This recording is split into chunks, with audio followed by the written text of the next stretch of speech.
Etcheongo.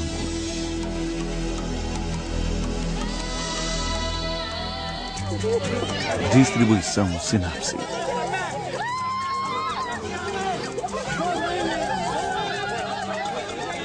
Pai, mãe, irmão, irmã.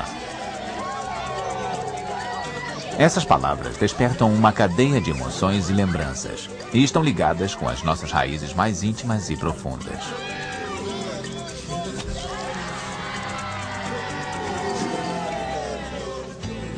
Família. Versão brasileira, Áudio News.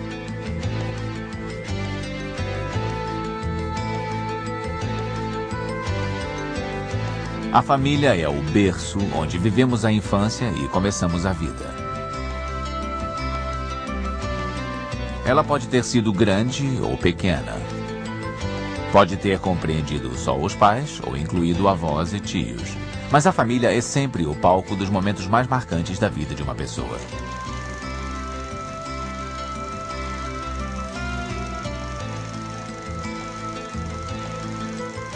É na família que começamos a aprender sobre a vida. É nela que experimentamos as primeiras alegrias e os primeiros momentos de tristeza. Nossos primeiros sucessos e as primeiras derrotas. As sociedades e culturas não poderiam ter se desenvolvido se não existisse família. Mas ao contrário das famílias de antigamente, as de hoje em dia não são centros de produção de bens, nem guardam uma tradição importante que deva ser passada adiante. Mas ainda é a família que fornece o abrigo, o alimento e o carinho de que precisamos para nos desenvolvermos. Mais do que nunca, queremos preservar a família como um espaço de intimidade, segurança e conforto. Mas a família também pode ser um foco de tragédias e traumas irrecuperáveis. Historicamente, a instituição da família traz a marca da violência, do incesto e das rivalidades. Nem sempre ela é um refúgio de paz para seus membros. Às vezes, pode ser a origem dos seus problemas mais graves.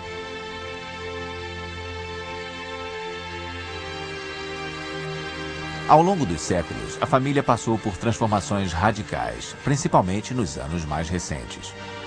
Em quase todos os países, a taxa de divórcios está em elevação.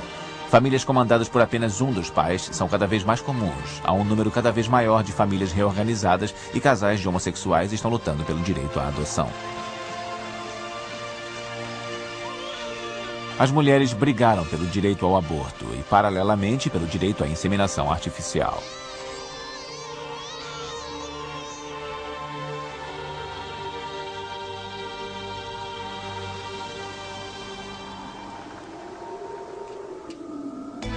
Nos grandes centros urbanos, onde a noção de comunidade está desaparecendo, os pais quase não têm tempo para ficar com seus filhos. O governo interfere em tantos pormenores da vida cotidiana que há quem acredite que a família não tem mais razão de ser. Será que a família poderá sobreviver a esse momento crítico?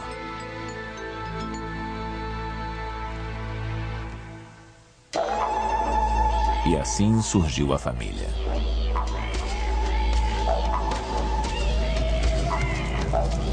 Como será que a família foi criada? Se é que pode ser estabelecido o momento de seu surgimento. O bebê humano depende dos adultos durante seus primeiros anos de vida. Isso criou a necessidade de uma organização social específica que girasse em torno do casal de pais. Diferentes da maioria dos outros animais, homens e mulheres participam juntos da criação da sua prole.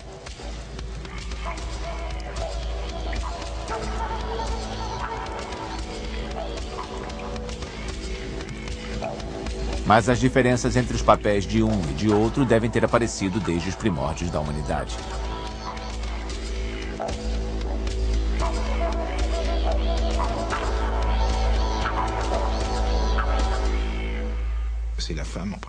Em princípio, a mulher está encarregada de amamentar a criança. Seu papel já está definido.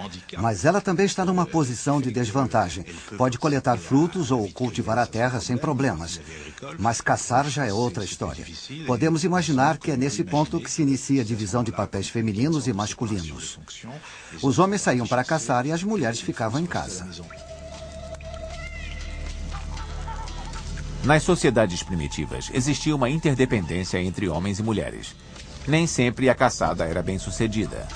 Cabia às mulheres coletarem 3/4 dos alimentos consumidos.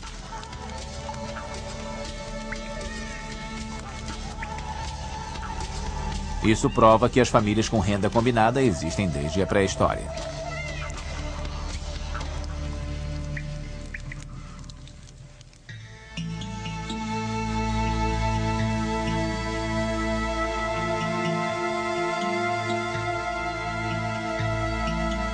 Os primeiros registros que temos sobre a vida familiar são provenientes do Egito Antigo e datam de 4.000 anos atrás.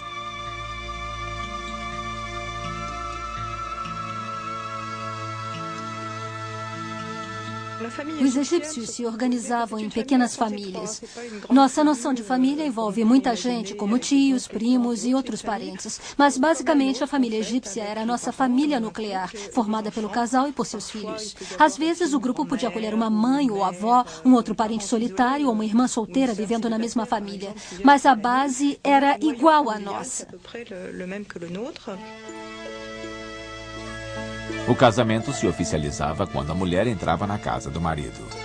Dessa forma, dizia-se que o jovem havia tomado uma esposa. O casal costumava ter 4 a 6 filhos, mas por causa dos altos índices de mortalidade infantil, raramente sobreviviam mais de 3.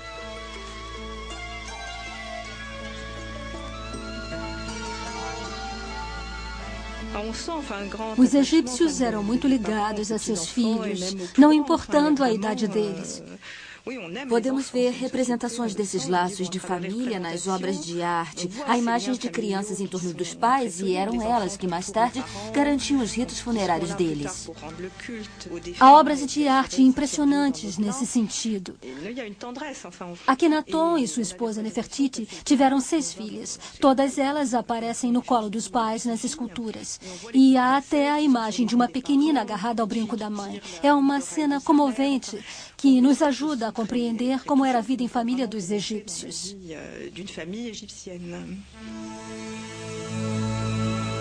Os meninos eram importantes para perpetuar o nome da família, mas não havia discriminação dos bebês por causa do seu sexo.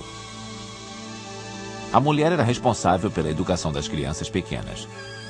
Mais tarde, os meninos das famílias mais abastadas iam para as escolas para se tornarem escribas ou funcionários públicos.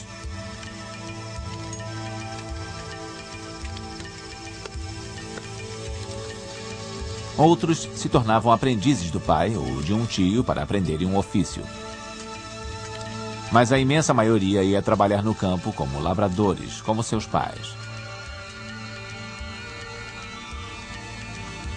Já as filhas ficavam junto às mães. Elas aprendiam a fazer as tarefas domésticas e a comprar mantimentos nos mercados.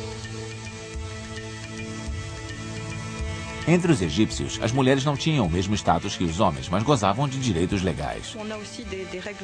Elas também precisavam aprender regras morais extraídas das chamadas palavras sábias. Segundo elas, os esposos eram ligados por laços morais de respeito e fidelidade. O marido era o chefe da casa, é claro, mas havia instruções para ele não perturbar a esposa pedindo alguma coisa que poderia pegar sozinho, por exemplo. Ele não devia fazer coisas desse tipo, devia respeitá-la. As relações se baseavam nesse tipo de atitude, mas acho que em qualquer sociedade existem casais com uma relação mais explosiva. Se um marido batesse na esposa, ela poderia entrar com um pedido no tribunal para obrigá-lo a se comportar melhor. A punição da justiça egípcia podia ser severa o bastante para dissuadi-lo de repetir a agressão. Durante 2.500 anos, as relações na família chinesa foram regidas pelos ensinamentos de Confúcio, que atribuía uma enorme importância à questão da linhagem. A família tradicional chinesa inclui muitos membros. Todos os descendentes diretos vivem sob o mesmo teto, além dos tios e tias. O poder ficava nas mãos das gerações mais velhas e era irrestrito.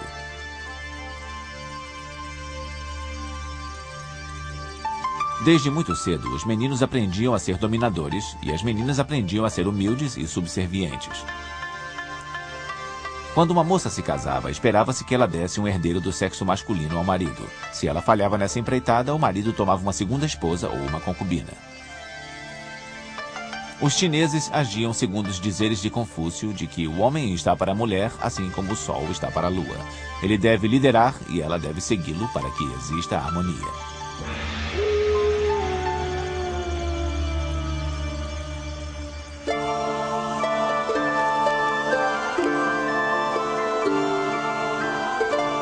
Em Roma, a palavra família designava todas as pessoas que viviam sob o mesmo teto.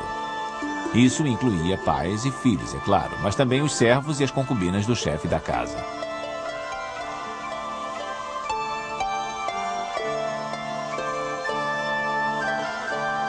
As crianças tinham amas de leite, alimentação balanceada e aprendiam a fazer exercícios para que se tornassem belos jovens.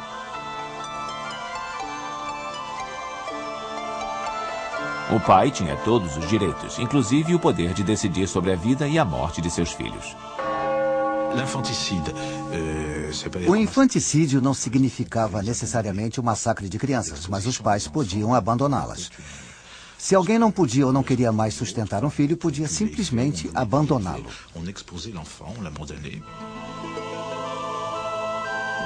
Por outro lado, a adoção era uma prática comum entre os romanos. Eles não adotavam crianças muito pequenas. Sua motivação maior não era o prazer de criar um bebê. Pelo contrário, os romanos não alimentavam muito interesse pelos bebês. Eles deixavam sua criação a cargo dos escravos e começavam a se interessar pela criança quando ela estava maior. Basicamente, queriam um herdeiro com quem pudessem contar, que tivesse garra e coragem comprovadas. Olhando para uma criança de 1 ano, ninguém pode dizer que tipo de adulto ela vai se tornar. Mas escolhendo uma maiorzinha, a possibilidade de se enganar no julgamento de seu caráter é menor.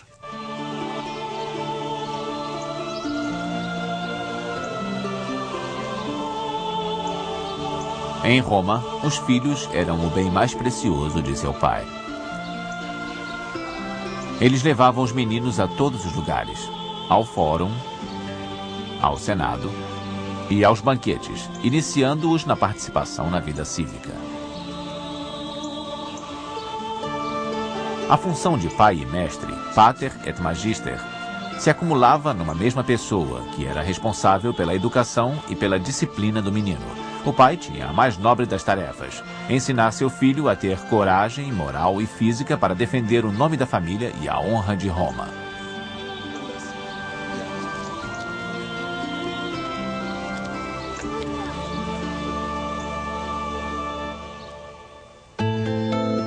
Nossos ancestrais.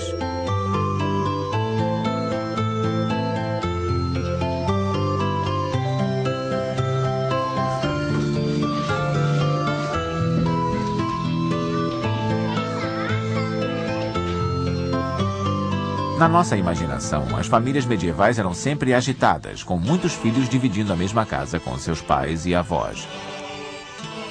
Mas essa imagem não reflete muito bem a realidade.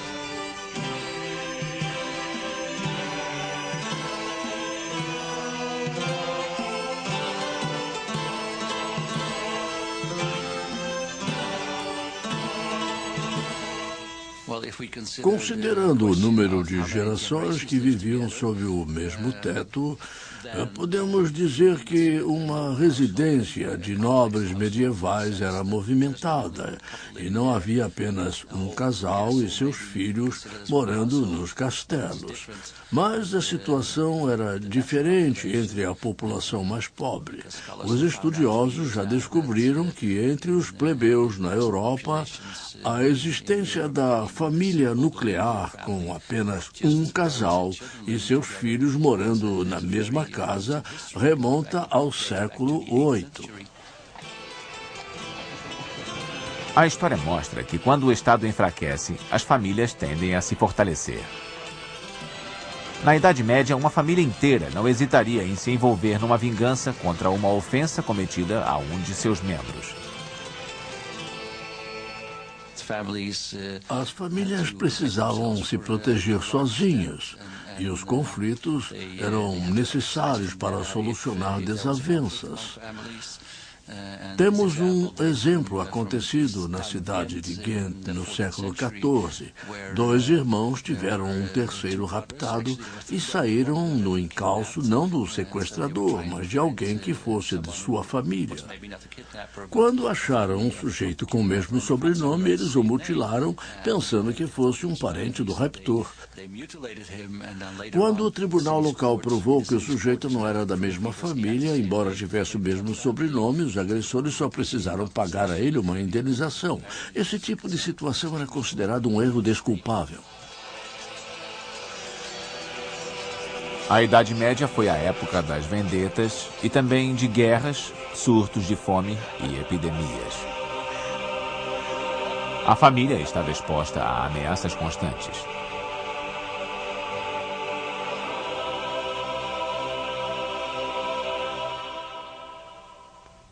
As pessoas sempre atribuem a instabilidade das famílias atuais ao fato de as pessoas estarem se divorciando e voltando a se casar e de meios irmãos estarem vivendo sob o mesmo teto.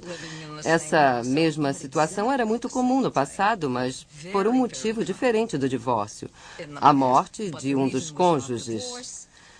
A taxa de mortalidade era alta. Não mais alta do que a mortalidade infantil, mas era bem alta também entre os adultos.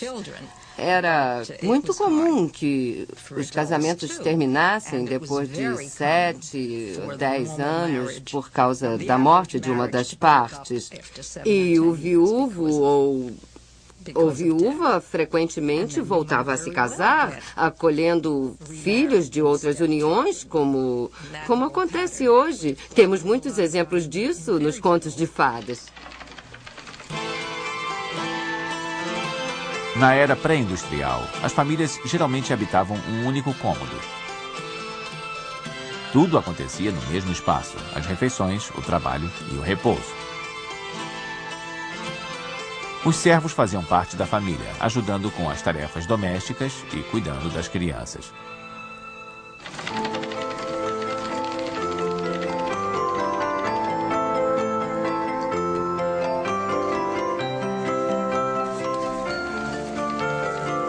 A mulher gerava 5 ou 6 filhos ao longo da vida.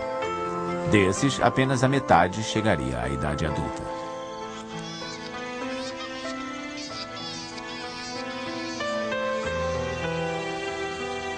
Mesmo assim, os pais algumas vezes abandonavam o filho. Eles o deixavam a cargo de uma instituição religiosa, colocando o bebê no mecanismo chamado caixa giratória ou roda instalado nos muros dos conventos.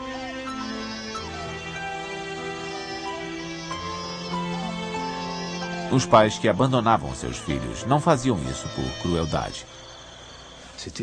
Eram casais normais que se viam numa situação inesperada de pobreza extrema, como acontece hoje, e não tinham mais condições de sustentar os filhos. E eles achavam que esse era o propósito das instituições, cuidar das crianças lá deixadas. Alguns pais deixavam as crianças na esperança de poder voltar para buscá-las um dia.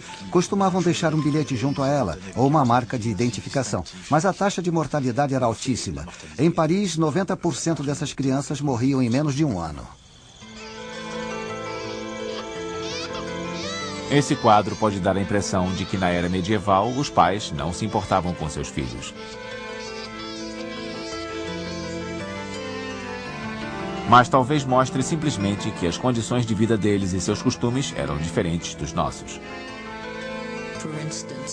A ideia de enfaixar os bebês, por exemplo, nos parece uma crueldade. Eles embrulhavam o corpo da criança, restringindo seus movimentos. Mas isso era feito com motivo. Eles se preocupavam com o desenvolvimento da criança. Eles viam os bebês como criaturas retorcidas e com os membros enrolados. Eles as enfaixavam para eles se acostumarem a ficar retos numa posição mais humana e menos animal. O enfaixamento também mantinha os bebês bem aquecidos e muito protegidos. Desse modo, eu acho que isso era considerado como um ato de bondade e não uma prática repressiva, não.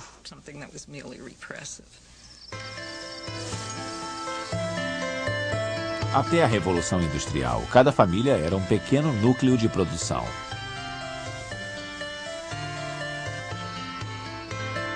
Desde muito cedo, ao menos entre os plebeus, as crianças deviam cumprir a sua parte do trabalho.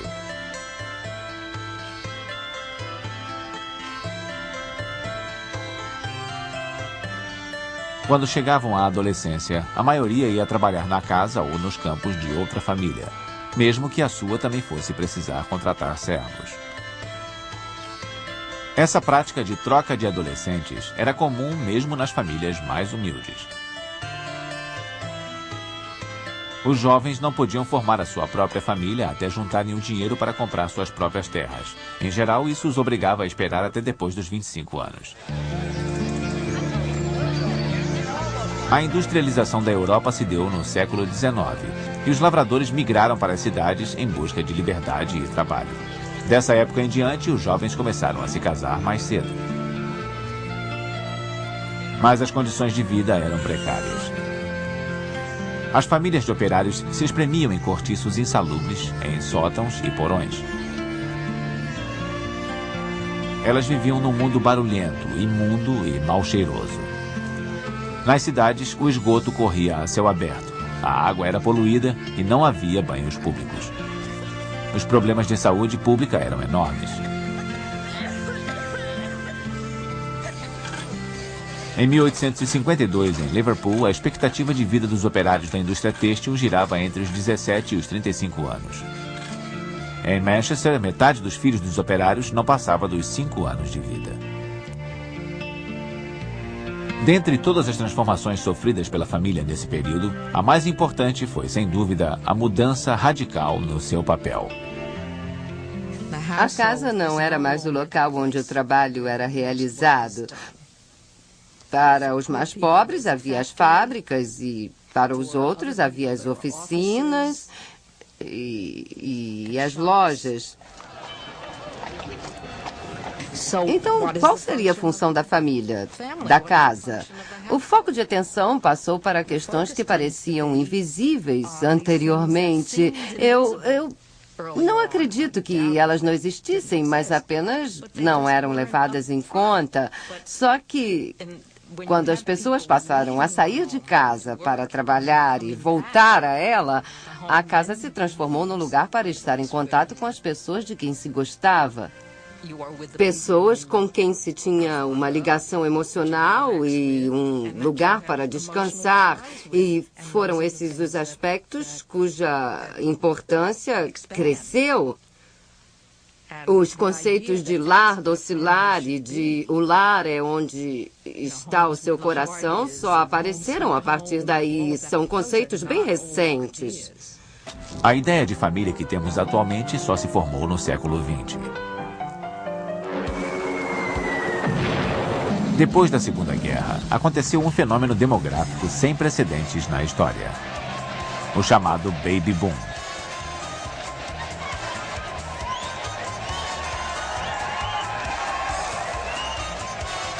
Entre 1946 e 1964, as famílias americanas tiveram mais filhos do que nunca, num fenômeno que atingiu todos os países ocidentais.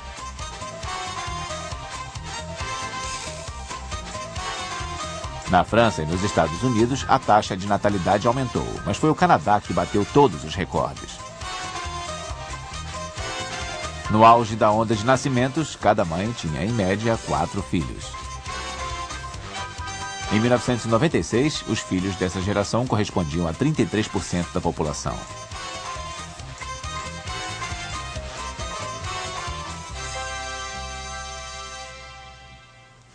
Nos anos 50, os casais desejavam ter mais filhos e, ao mesmo tempo, passaram a prestar menos atenção aos métodos contraceptivos.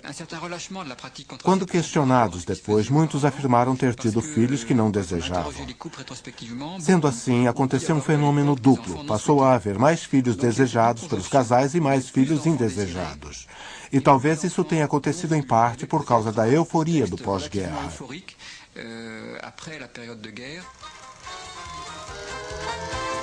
O declínio da mortalidade infantil, a ampliação da expectativa de vida e o aumento no número de casamentos criaram uma situação inédita. Nessa época, um número recorde de crianças foram criadas em famílias estáveis com ambos os pais. Esse modelo de família, uma exceção na história da humanidade, ainda representa o ideal para muitas pessoas no mundo inteiro.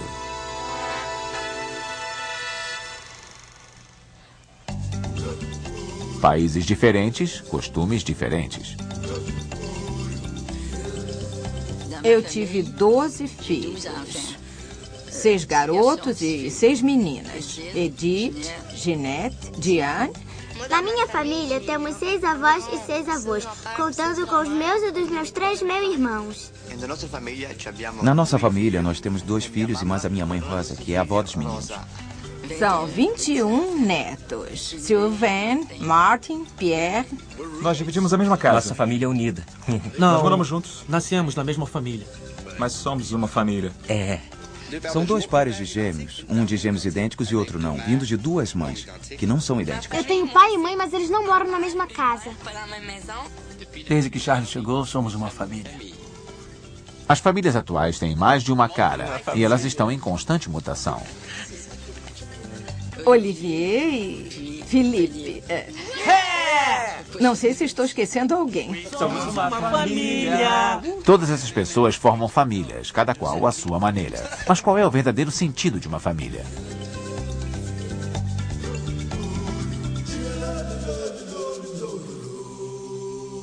A meu ver, o que dá sentido à família é o cotidiano vivido com dignidade. Isso é fundamental, é a base da família e é a primeira preocupação de todo ser humano. Estar protegido do frio, do vento e do calor. Família é prover o alimento, é não querer ver um filho chorar de fome, é viver verdadeiramente cada dia que se tem e ir dormir satisfeito. Eu acho que essa é a grande base da humanidade. E é o que todas as famílias do mundo buscam.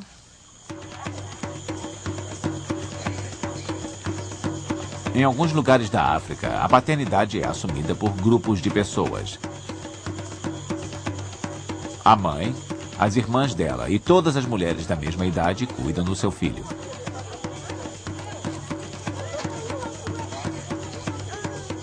Da mesma forma, o pai, seus irmãos e todos os seus amigos são considerados pais da criança.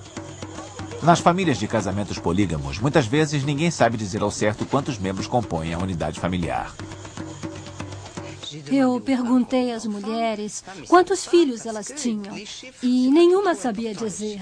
Elas não se importam com os números, mas eu queria saber. Então, resolvi perguntar o nome das crianças. Sentei com a primeira esposa e disse: vou anotar os nomes de todos os seus filhos. E ela perguntou: você quer saber os nomes dos que morreram e dos que estão vivos? Eu fiquei um pouco constrangida, é claro, mas falei que queria o nome de todos eles, dos vivos e dos mortos. Ela começou a enumerar todos e fui descobrindo quando as crianças haviam morrido. Todas elas tinham 2 filhos que haviam morrido antes dos 2 anos de idade. Foi através dessa listagem que eu descobri que o chefe daquela família era responsável por prover alimento para 38 pessoas 3 vezes ao dia. E ele não tinha a menor noção de que era tanta gente.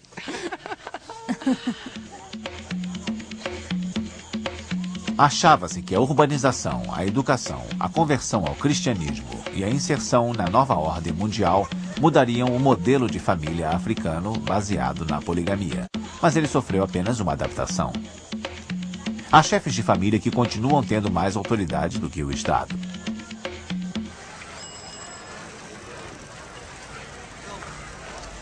Na China, o governo aboliu a autoridade patriarcal e instituiu a igualdade entre os sexos. Mas, na prática, os costumes ainda trazem a marca da cultura familiar tradicional. A medida mais restritiva adotada pelo governo chinês é a política do filho único. Os casais que têm mais de um filho precisam pagar impostos mais altos e correm o risco de perder o emprego. Eles violaram a lei e tiveram um menino. Pagaram por sua rebeldia trabalhando nos campos e tiveram um custo financeiro maior. Mas eles viam isso tudo como um pequeno preço, pois ter um menino era o mais importante segundo a tradição. Na China, ter um menino é garantir a produção de um herdeiro para perpetuar o nome da família. E é o menino que deve cuidar dos pais.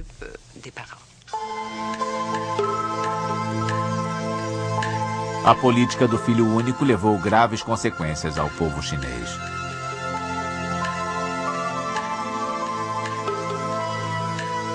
A cada ano, 1 milhão de meninas são dadas como desaparecidas. Quando não são simplesmente abortados durante a gravidez, os bebês do sexo feminino são mandados a orfanatos, onde podem morrer por falta de cuidados.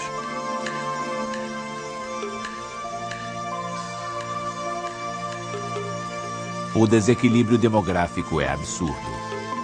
Somente na província de Hunan existem 175 meninos para cada 100 meninas. Em certos países do Caribe, fica mais fácil compreender a fase de instabilidade que a família atravessa se compararmos com a situação que havia no passado. Eles chegavam como escravos e não tinham permissão para constituir família. Ninguém lhes dava casas que pudessem chamar de lares. Os senhores colocavam as mulheres para um lado e os homens para o outro. Eles podiam se encontrar nos canaviais e gerar filhos, mas eram sempre as mulheres que cuidavam desses bebês.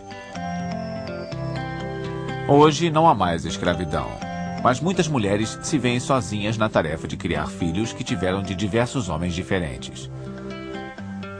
Oficialmente existem 4 estados civis para os homens caribenhos: solteiro, casado, divorciado ou visitante esporádico.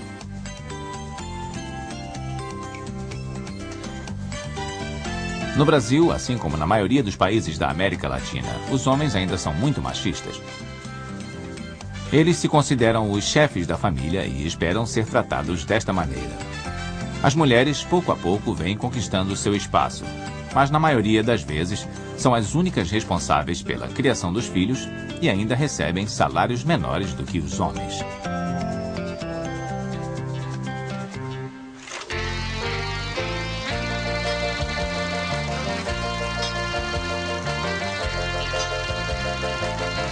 Nos Estados Unidos, a família é considerada a base da nação. Ela é vista como um núcleo de consumo e, por isso, é vital para a economia. Ela também é a força vital do país, já que cuida da formação do caráter dos cidadãos do futuro.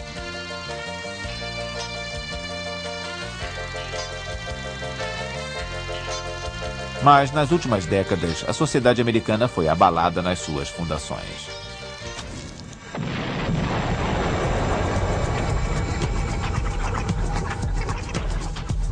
Nunca houve tantas pessoas vivendo sozinhas. Homens e mulheres têm se casado mais tarde e, uma vez casados, tendem a se divorciar mais. Segundo as últimas estatísticas, desde 1995, 1 em cada 2 casamentos termina em divórcio nos Estados Unidos. Hoje, as famílias tendem a ser menores do que antigamente. As mulheres têm menos filhos e estão engravidando mais tarde. Desde 1972, a taxa de natalidade nos Estados Unidos não é suficiente para repor a população existente. Além disso, existem cada vez mais famílias com apenas um dos pais presente. Isso se deve aos divórcios, é claro, mas também é uma consequência do número cada vez maior de mulheres que optam por ter seus filhos sozinhas. Hoje, 1 em cada 4 famílias tem apenas um dos pais, e em 9 em cada 10 casos, quem está presente é a mãe. Essa nova realidade está provocando desconforto na sociedade americana. Há quem tenha a impressão de que as famílias de hoje não estão educando a juventude do país da forma mais adequada.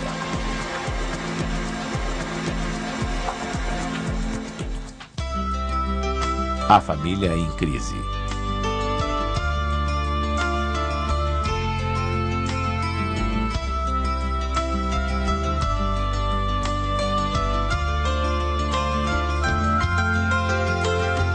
Desde que surgiram métodos eficazes para o controle da natalidade no Ocidente, a atitude das pessoas quanto ao amor e ao sexo se modificou.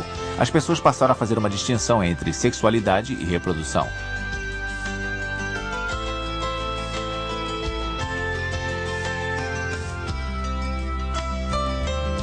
Em geral, todos os bebês que nascem hoje em dia foram desejados.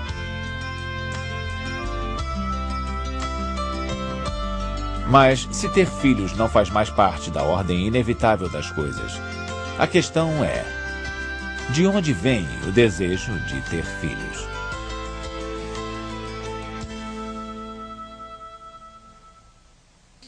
Se vocês querem uma resposta racional, acho que não existe nenhuma hoje em dia. A chegada de um bebê para um casal feliz, que se entenda bem, irá trazer preocupações e complicações. Manter um bebê custa dinheiro. E os pais precisam reorganizar as suas vidas, porque o bebê irá tomar muito tempo de ambos. E, é claro, hoje sempre existe a opção de decidir que não é o melhor momento para se ter um filho. Primeiro, as mulheres querem concluir a sua educação, aprender uma profissão. Até aí elas podem se casar ou não, mas quase todas decidem deixar os filhos para mais tarde. Então, quando começam a desejá-los, já estão prestes a passar da idade de tê-los, porque a fertilidade diminui com o tempo. O problema é esse. Mas examinando mais de perto a questão, vemos que as pessoas querem um herdeiro que leve o seu nome adiante. Portanto, existe uma necessidade pessoal a ser levada em conta, além da responsabilidade pessoal de cuidar de uma criança abandonada. As pessoas sentem uma necessidade de produzir uma extensão de si através de outra pessoa, de passar adiante o sopro de vida que receberam. De rendre au fond la vie qu'on vous a donnée.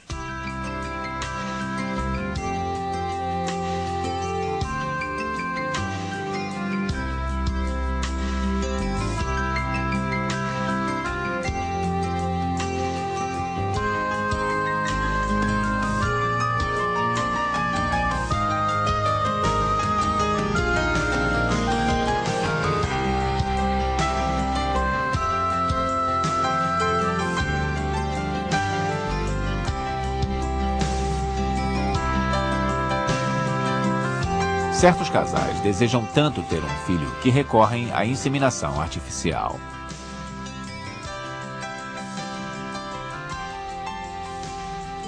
Ou optam por uma prática milenar, a adoção.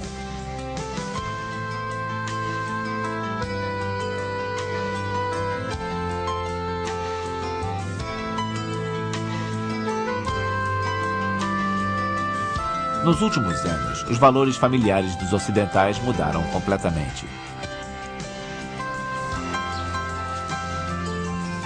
Os pais são estimulados a buscar a sua satisfação pessoal em primeiro lugar, e isso provoca instabilidade na vida das crianças.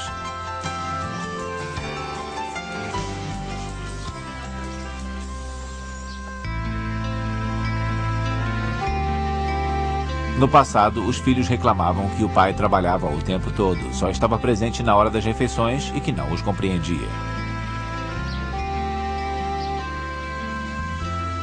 As crianças de hoje têm um problema bem mais grave. A figura paterna desapareceu completamente.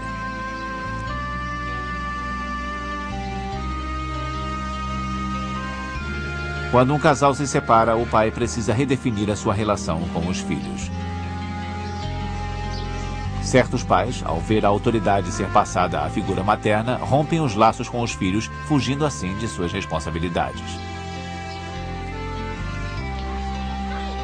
Em famílias de pais separados, apenas uma em cada 6 crianças vê o pai uma vez por semana. Quase a metade delas só vê o pai nos feriados de final de ano.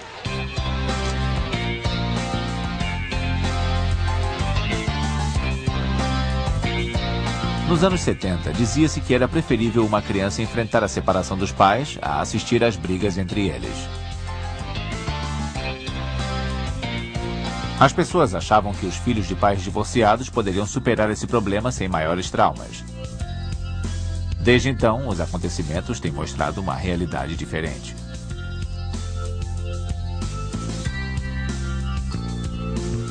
Muitas mães solteiras americanas não são apenas pobres, mas dependentes de auxílio do governo para sobreviver. Entre os filhos, mais de 1/3 sofre perturbações nervosas e aumentam os riscos de evasão escolar e envolvimento com drogas. É claro que não são apenas os filhos de famílias desfeitas que estão tendo problemas. Na sociedade moderna, a adolescência é um período especialmente difícil. Ce qui semble être nouveau. A novidade é esse estágio intermediário, em que o jovem já quase atingiu a maturidade física e completou em grande parte o seu desenvolvimento psicológico, mas continua legalmente dependente dos pais e não goza de autonomia social. O adolescente continua sob a influência dos pais. Essa é uma característica da modernidade e talvez tenha a ver com a demora na entrada para o mercado de trabalho. E esse fenômeno tende a se agravar com o aumento do desemprego. Se développer considérablement, en plus avec le chômage.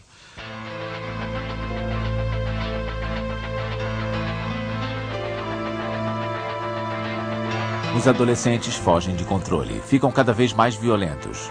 Formam gangues que aterrorizam a vizinhança e cometem delitos graves. Mas o sinal mais revelador dos problemas da adolescência é a taxa de suicídios nessa faixa etária. Em certos países desenvolvidos, ela chega a bater recordes. Ao procurar explicação para essa fase problemática, é preciso lembrar que a autoridade dos pais tem sido profundamente abalada nos últimos tempos.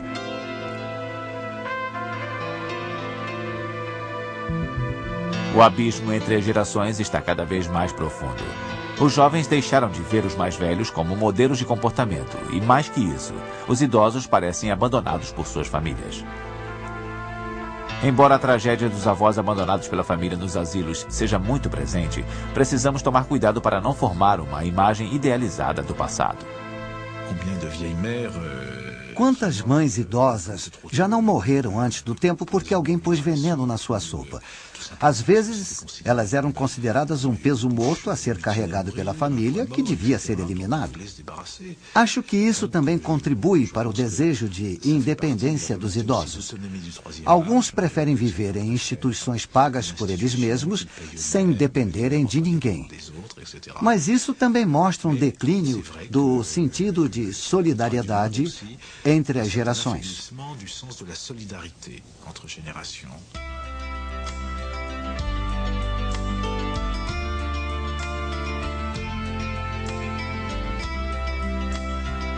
O abismo entre gerações acaba privando os pais de uma rede natural de apoio que poderia ajudá-los imensamente.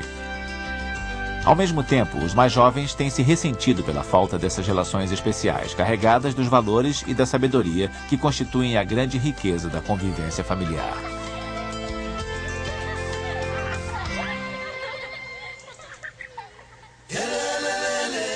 Múltiplas famílias.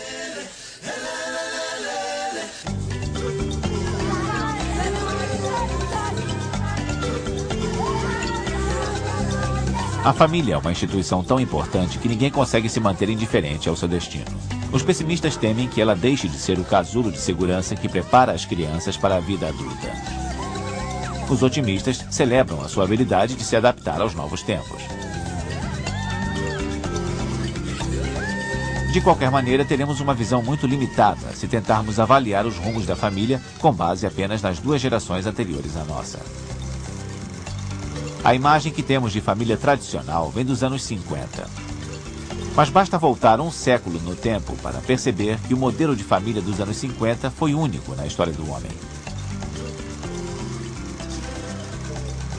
E quanto aos filhos, esses sempre deram dor de cabeça aos seus pais.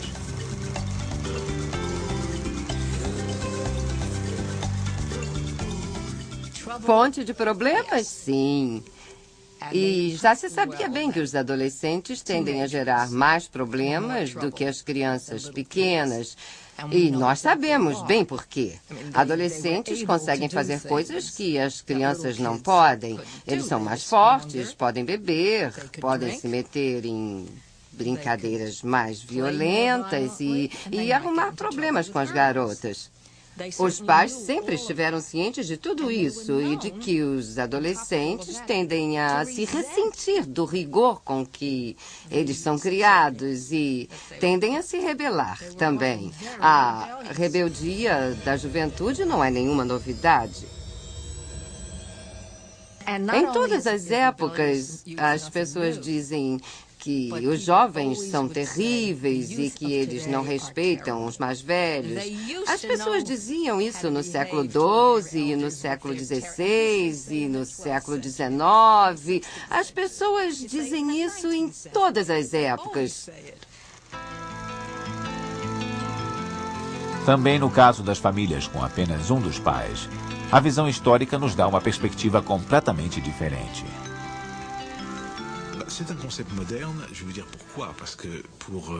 Esse é um conceito moderno. Para criar um filho sozinha, a pessoa precisa ter meios para isso. Essa opção é quase um luxo de países desenvolvidos, onde há previdência social, um governo atuante e alguém de fora do grupo familiar que possa ajudar. No passado, muitas mulheres tinham filhos ilegítimos ou ficavam viúvas, mas eram feitos todos os esforços para que elas pudessem se casar outra vez.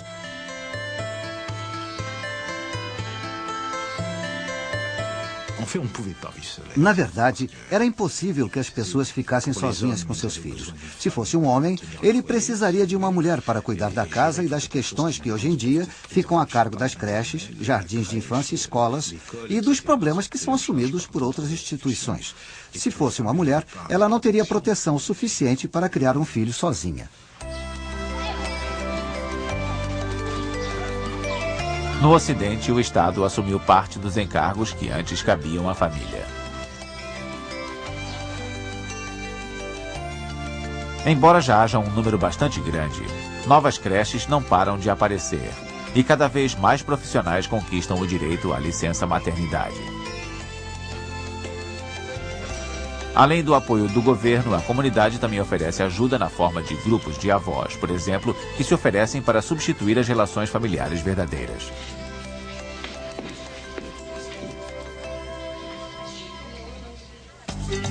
Os modelos de família começaram a se multiplicar nos anos 60. Mais tarde, a estrutura familiar passou a se organizar em torno de alguns padrões fixos que as pessoas adotam por determinados períodos de suas vidas. Hoje, as crianças podem ser criadas em famílias com ambos os pais, com apenas um dos pais, ou numa família reorganizada a partir da separação de outras. Quando ficam adultas, elas podem passar por uma sucessão de estágios que inclui morar junto com alguém, casar-se, divorciar-se, casar-se novamente e talvez até passar por um segundo divórcio. Obviamente, a estrutura familiar continuará em mutação.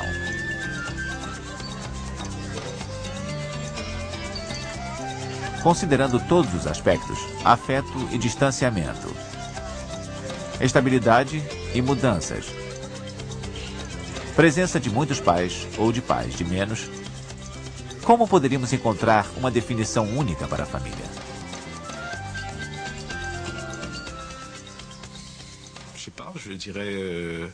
Eu não sei.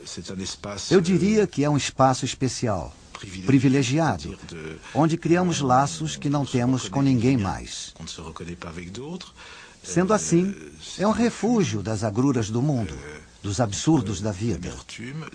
Pode ser o melhor dos lugares, ou o pior deles.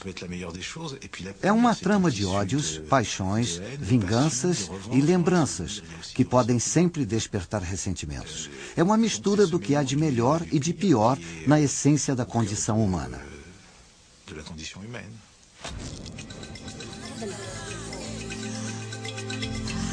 Não existe mais um modelo único de família, institucionalizado e aceito por todos. A família mudou. Hoje, tolerância e diversidade são palavras-chave. Essa diversidade é o resultado de um século de lutas por liberdade, principalmente pela liberação das mulheres e crianças.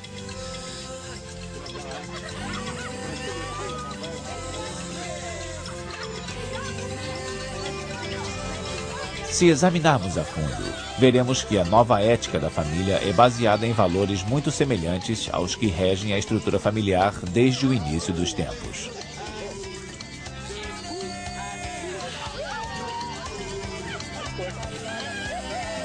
o comprometimento moral e emocional de seus membros, o cuidado que eles têm uns com os outros e a força dos laços que mantêm a sua união.